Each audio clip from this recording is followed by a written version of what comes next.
भारत में तकरीबन 300 दिनों तक सूर्य की रोशनी भरपूर रहती है। यह रोशनी ऊर्जा के रूप में इतनी रहती है कि सौर पैनल अच्छे से काम कर सके। आप सोच रहे होंगे कि इतनी गर्मी में मैं सूरज की रोशनी की बात क्यों कर रही हूँ, तो आगे की चर्चा में आप ये भी जानेंगे। Hello and welcome back to our channel Patna ads. Solar panel ऐसे होते हैं जो सूर्य की एनर्जी को बिजली में बदलते हैं। हालांकि रात के दौरान या मानसून सीजन में सोलर पैनल बिजली नहीं बना पाते, मगर कुछ ऐसे भी तरीके हैं जो रात को भी और मानसूनी बारिश के दौरान भी सोलर पैनल से बिजली उत्पन्न कर सकते हैं।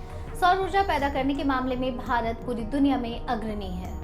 प्रधानमंत्री नरेंद्र मोदी जहां भी दौरा कर रहे हैं, वहां Bharat clean energy, green energy और विंड एनर्जी को लेकर समझौता किया जा रहा है। मौजूदा ऑस्ट्रेलिया दौरे में भी पीएम मोदी ने सोलर एनर्जी पर बात की है। बारिश में सोलर पैनल के काम करने के लिए बैटरी स्टोरेज सिस्टम का इस्तेमाल करना होता है। यह बैटरी स्टोरेज सिस्टम दिन में सोलर पैनल से पैदा की गई बिजली को स्टोर करके रख लेता है और रात में या मानसून के दौरान बिजली रिलीज करता है। बैटरी स्टोरेज सिस्टम में लिथियम आयन बैटरियों का इस्तेमाल होता है। यह इतनी बिजली स्टोर कर सकता है कि बारिश के दिनों में या रात को आपके घर या ऑफिस को कई घंटों तक बिजली दे सकता है।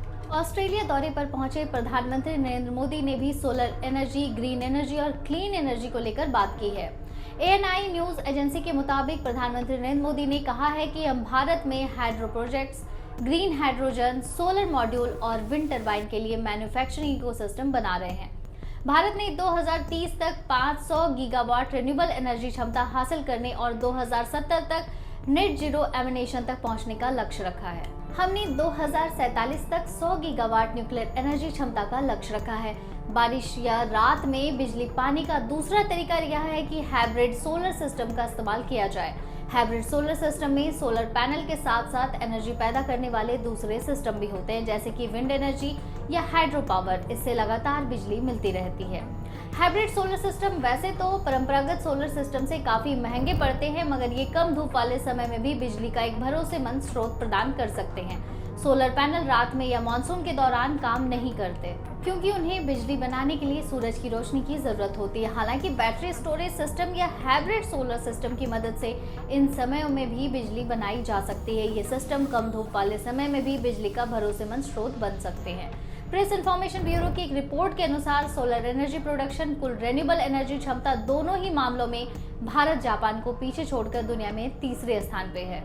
देश की कुल इंस्टॉल्ड सोलर क्षमता 150 गीगावाट से ज्यादा हो गई है, जिससे 1,08,494 गीगावाट सोलर बिजली पैदा हो रही है।